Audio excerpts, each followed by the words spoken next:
Action. Assalamualaikum warahmatullahi wabarakatuh. Selamat malam teman-teman semuanya. Malam ini saya Fadil ingin uh, membahas sebuah buku yang menarik yang ditulis oleh Dr. Ahmad Siddiq, Dr. Ahmad Siddiq yang berjudul Epistemologi Islam. Argumen Al-Ghazali atas superioritas ilmu ma'rifat. Tentu teman-teman semuanya, sebagaimana yang telah kita lakukan di malam-malam sebelumnya, kita telah menjelaskan bagaimana Ahmad Siddiq ya membawa perdebatan epistemologi dari zaman klasik ya, artinya zaman Yunani sampai ke zaman kontemporer, dan bagaimana kemudian Islam berdiri atas perdebatan itu. Di bab 1 lebih tepatnya beliau menyimpulkan bahwa epistemologi Islam meyakini adanya pengetahuan yang episteme. Artinya episteme dalam hal ini adalah pengetahuan primordial yang sudah ada atau dibawa oleh ruh sejak dahulu kala. Nah, sehingga sosok-sosok seperti Al-Ghazali, Ibnu Sina, kemudian Al-Farabi, Ibnu Rushdi adalah orang-orang yang membawa keyakinan tentang pengetahuan primordial itu.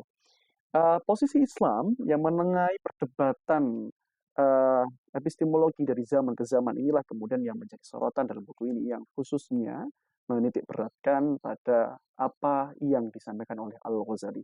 Pada bab 2, ini yang kami menjadi titik pembahasan kali ini, Al-Ghazali dalam tinjauan yang dilakukan oleh Ahmad Siddiq dalam bukunya, beliau membagi secara sederhana melalui dua subbab. Yang pertama adalah batasan pengetahuan, yang kedua adalah sumber pengetahuan. Teman-teman, mungkin ini akan menjadi sekali lagi akan menjadi sebuah pembahasan yang sangat memiliki kecenderungan pemikiran atau perspektif. Karena demikian, Al-Ghazali tidak semerta-merta kemudian membagi dengan apa yang dibagi oleh siapa namanya Ahmad Siddiq. Akan tetapi teman-teman, Ahmad Siddiq memberikan kemudahan bagi kita untuk memahami bagaimana pemikiran Al-Ghazali melalui kacamata ilmuwan keilmuan kontemporer, atau yang dalam bahasa disiplin ilmunya adalah filsafat ilmu. Sehingga kemudian nanti akan tampak apa aspek ontologisnya dan apa aspek epistemologisnya.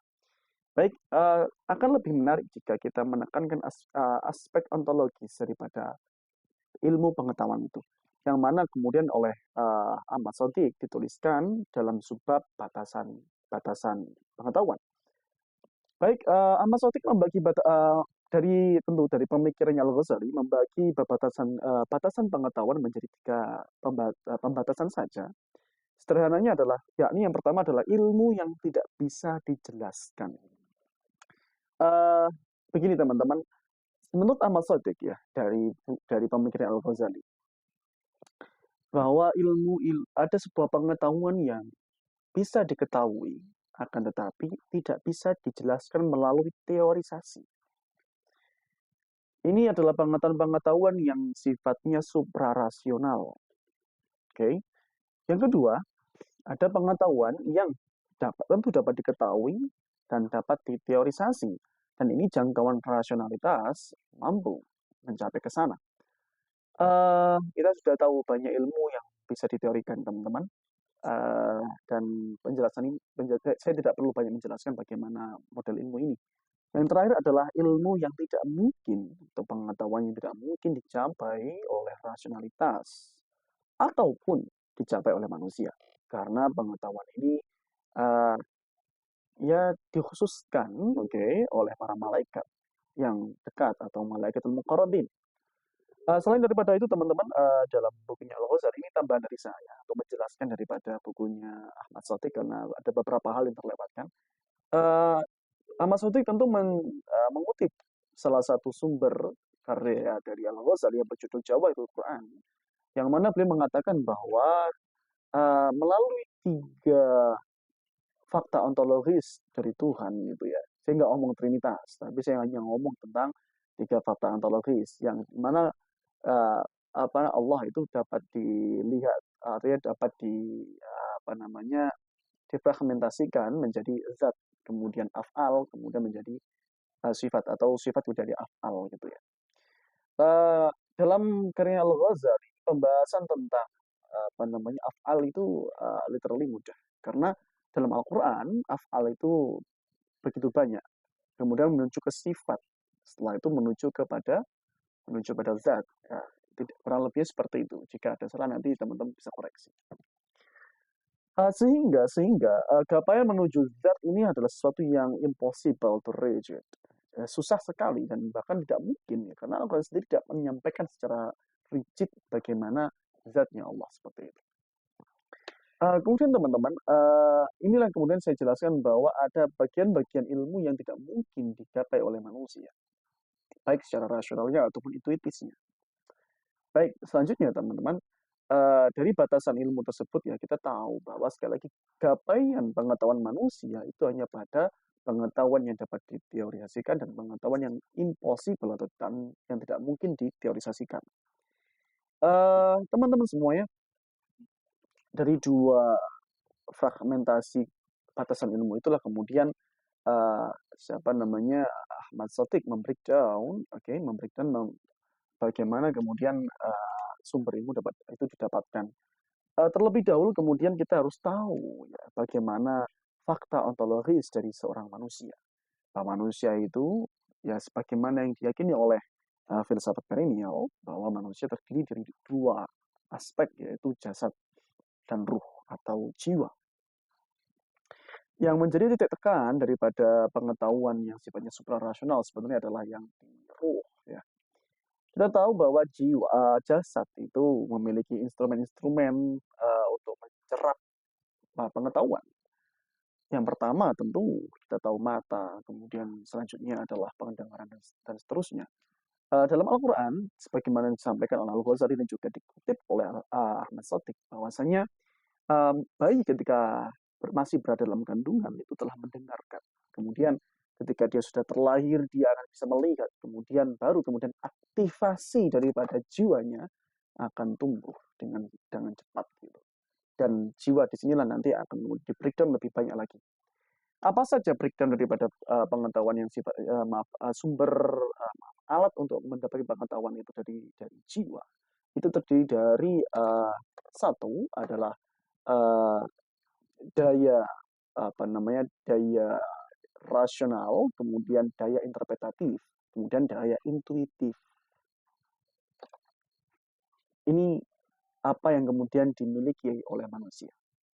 Saya ulangi lagi, pertama adalah daya rasional, kemudian daya interpretatif, dan kemudian yang terakhir daya intuitif. Daya rasional itu adalah dalam bahasanya Al-Ghazali disebut dengan al-aqli, yang biasa kita gunakan untuk melakukan abstraksi dari fenomena yang terlihat. Nah, fenomena yang kita lihat sekali lagi, yang kita lihat berarti itu adalah capaian dari ilmu yang didapatkan oleh panca indera, yaitu mata, yang kemudian masuk pengetahuan tersebut menjadi bentuk imajinatif atau al-khayal. Setelah menjadi al-khayal, dia akan terabstraksikan oleh akal, oleh daya rasional. Nah, apa yang kemudian terabstraksikan inilah kemudian bisa kemudian dielaborasi lebih lanjut, kemudian didialektikan, disintesiskan, sehingga kemudian memunculkan ilmu-ilmu baru oleh daya intuitif. Daya interpretatif, mohon maaf. Daya interpretatif oleh Al-Ghazali disebut dengan al-fikri. Gitu. Tatafakkarun. Kalau ta'qilun itu daya rasional, kalau tatafakkarun itu daya interpretatif. Masuklah kemudian kepada daya intuitif. Ini kemudian yang menarik.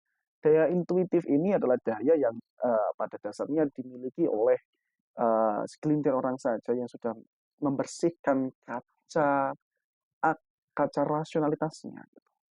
Membersihkan seluruh debu-debu yang menutupi penglihatan jasmani, penglihatan rasionalnya. Sampai kemudian masuk kepada daya interpretatif yang sudah jernih, kemudian akan ditangkap langsung oleh daya intuitif. Daya intuitif ini tidak memerlukan, pada dasarnya tidak memerlukan pancingan-pancingan yang dari luar. Dia dia muncul secara secara otomatis dari dalam. Akan tetapi tidak semua orang mampu untuk menjelaskan bagaimana yang dipahami oleh daya intuitif. Seringkali fenomena yang kita lihat, orang yang memiliki daya intuitif, banyak yang tidak mampu untuk menjelaskan apa yang dia rasakan. Nah, sehingga ketika dia memiliki pengetahuan yang luas, daya rasional yang kuat, dan daya interpretatif yang mapan, maka apa yang diintuisikan mampu dijelaskan dan mampu dibagikan kepada orang lain. Dan itu pun masih banyak aturan untuk itu. Oke, ya, ini itu di luar daripada apa yang saya baca tentunya. Eh, Bagian yang lebih menarik tentu ini yang agak susah dijelaskan, akan tapi dibahas oleh Al-Ghazali, dan ini konsumsi yang sebenarnya agak agak terbatas, okay? Dan hanya beberapa orang yang paham, yaitu otoritas. Ini seringkali kemudian apa namanya diibaratkan dengan pengetahuan wirosah, pengetahuan yang diberikan oleh Tuhan secara langsung. Eh, Otoritas ini yang kemudian manusia tidak mampu untuk apa namanya menggunakan semua panca indera, semua daya daya jiwanya, karena memang pada dasarnya jiwanya dipasifkan dan kemudian Tuhan yang aktif di situ. Ini sederhananya seperti itulah.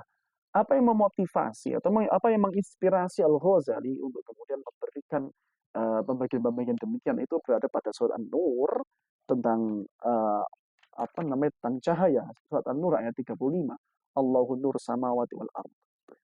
Yang masalu nuri kamashkatin fiha misbah al-misbahu fi zujaja az-zujajatu ka'annaha kaukabun durriyyun yuqadu min syajaratin mubarakatin sampai selesai.